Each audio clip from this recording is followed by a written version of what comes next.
everybody, and thank you for joining our webinar related to our new MA program in Global Irish Studies. My name is Tina Morin. I'm a lecturer in English in the School of English, Irish and Communication here at UL. And my colleagues with me are Dr. Aileen Dillon, who's a music specialist, and Dr. David Fleming, who is a specialist in modern Irish history. I'm going to talk to you to begin with, just to give you a brief introduction to our new program, tell you how it works and what the structure is like. And then I'm going to give you a bit of an introduction to my own research, and my research specialism is Irish Gothic literature, and I'll tell you a little bit more about that in a minute. I'm just going to put my timer on so that I keep to time. This program, the MA in Global Irish Studies, is an interdisciplinary one-year master's program, which is designed to examine the interconnected notions of local and global Irishness. And it was born out of a desire and a perceived need to explore and better understand in historically grounded, critically aware manner the ways in which Ireland and Irishness have impacted and been impacted by processes of migration, emigration, globalization, etc. And students who choose to take this course, choose to take this program, will undertake 4 modules each semester. So 4 classes in the autumn semester and 4 classes in the spring semester. And then they'll cap it off with an MA dissertation, which they will, circa 15,000 words, which they'll write under the supervision of a specialist from amongst our staff over the summer of the year of their program. And to give you an idea of the classes that you might take here and some of the staff that you might meet, the program is envisioned, as I said, as an interdisciplinary program, drawing principally from the specialisms of staff in English and comparative literature, in history, in music, and in Irish language and literature. Though I should kind of emphasize that knowledge of Irish is not necessary for this program, though there will be options, hopefully, to kind of progress Irish language knowledge as well. So in each of these semesters, there'll be 2 core modules, as I said, 2 core classes, and these are designed to give students the kind of groundwork, critical theoretical groundwork for studying global Irish studies. One of these core modules is designed as a research seminar series, which means that students will be exposed to presentations on cutting-edge research by staff members at UL and visiting researchers or guest lecturers from elsewhere. And students will also have the opportunity to present on their own developing research, which is a really great opportunity to start thinking about communication, or not start thinking about, but to develop and hone communication skills, especially if students are thinking about going on to further graduate studies. And then there will be elective modules or elective classes. And there's a wide variety of classes to choose from. Some of the choices include, for instance, gender and sexuality in Irish writing, Irish folklore, oral tradition and ethnology, framing Irish music, and a history module on the Long War in Ireland, 1968 to 1998. And so these are the kinds of courses. You can read more about these classes and more about your choices on the program outline on the Graduate Studies website. And of course, if you have questions, you can ask me or one of my colleagues about those classes. And I suppose I just want to add also a brief note on why you might choose to do a course like this in UL. Limerick, or UL, is an internationally recognized, award-winning, the staff here are award-winning, they're engaged in cutting-edge, leading research, committed to innovative and engaged teaching, but also fundamentally engaged in really exciting research. And it's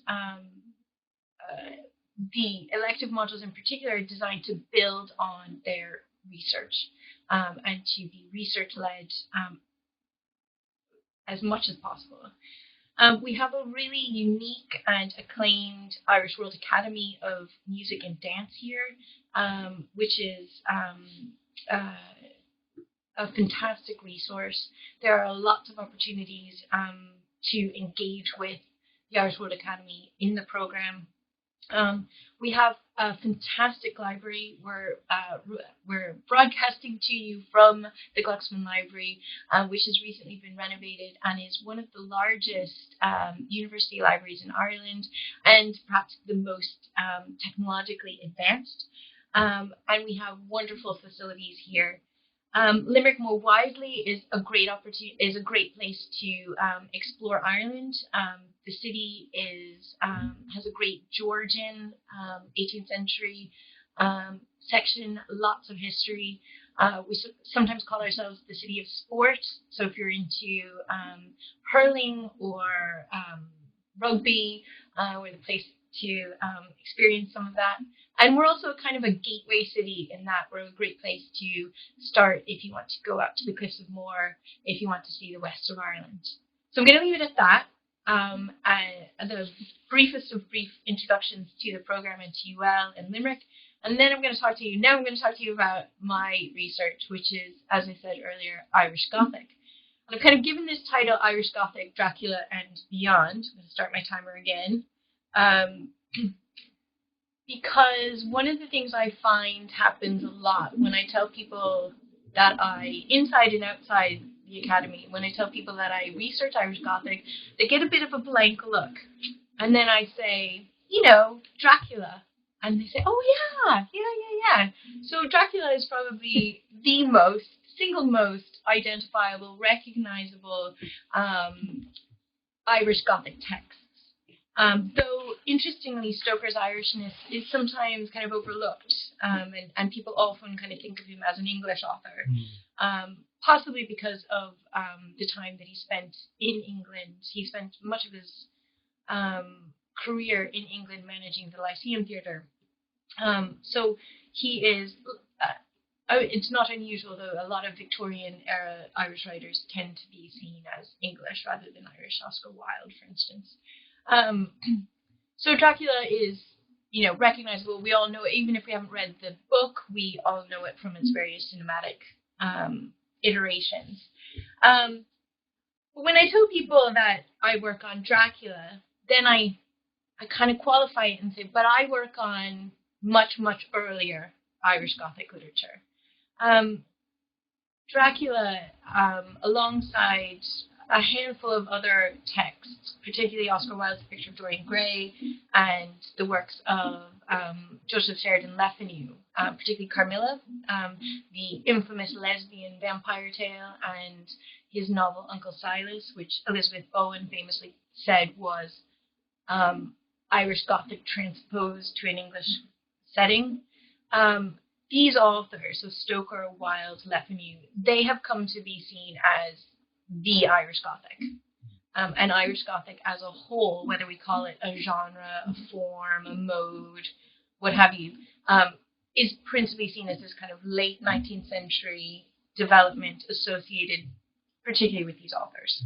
And you'll notice that these authors are all male and they're all Protestants. So Irish Gothic as a whole, again, the conventional understanding is that it is a Protestant form or a Protestant genre, and that it is principally written by men. And additionally, there's another kind of conventional assumption, and that assumption is that this literature, like Bowen's assessment of Uncle Silas, suggests this literature is always about Ireland, even when it's not about Ireland. So a text like Dracula, which, for those of you unfamiliar with the tale, has nothing to do with Ireland and has no Irish characters, is interpreted as being somehow about Ireland. So there's this famous argument in particular, which is very compelling, but a little bit limiting in one sense, a famous argument put forward by a critic named Stephen Arata, that Dracula is a novel of reverse colonization. So in fact, that what we see in Dracula is a novel all about Anglo-Irish relations, and it expresses some of the fears that the English reader might have had about the Irish. Yeah. And that's a conventional reading of Irish Gothic, is that it is somehow allegorical, that it's always about Ireland, as I said, even when it's not about Ireland. And I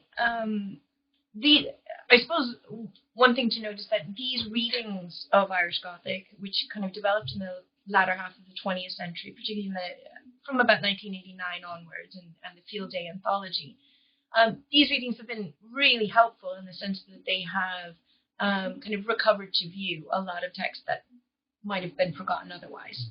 But my research is about thinking beyond those limitations, or those kind of restricted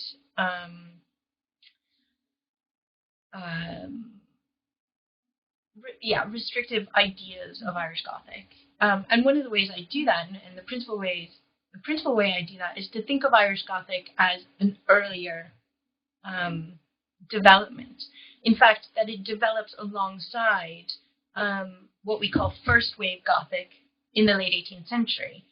Because often what happens is when we think of Irish Gothic as this Victorian development, we forget that the Gothic novel first emerged in the latter half of the 18th century.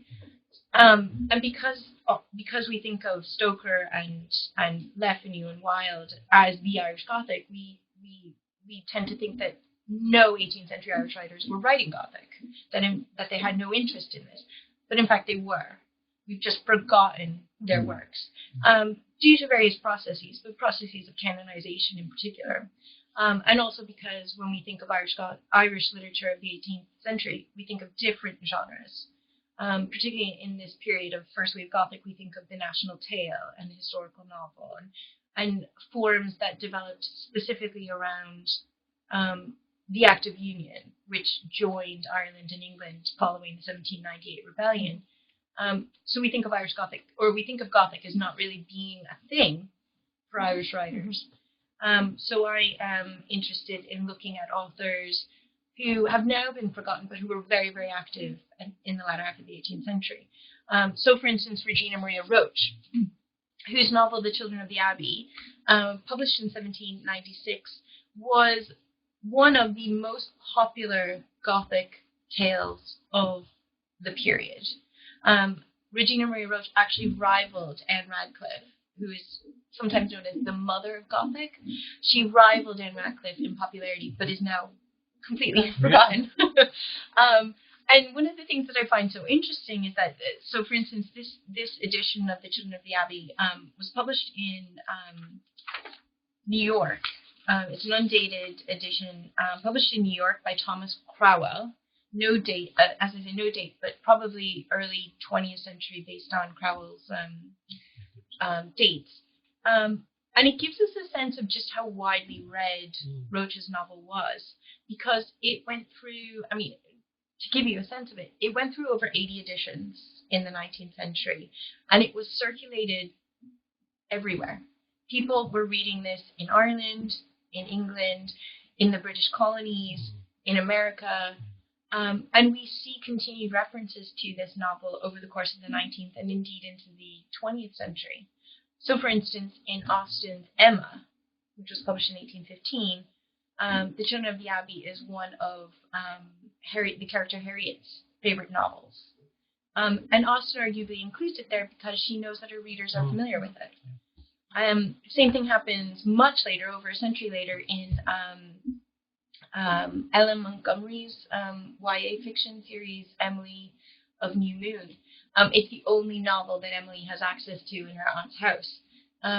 Again, suggesting the ways in which this novel kind of endured over the course of the 19th and into the 20th centuries. So I suppose I'm really, really interested in the ways in which these novels impacted Irish literary culture, Irish culture more widely, but also impacted culture on a transnational scale. And also I'm interested in the ways in which this kind of reveals some of the limitations of our own scholarly practices.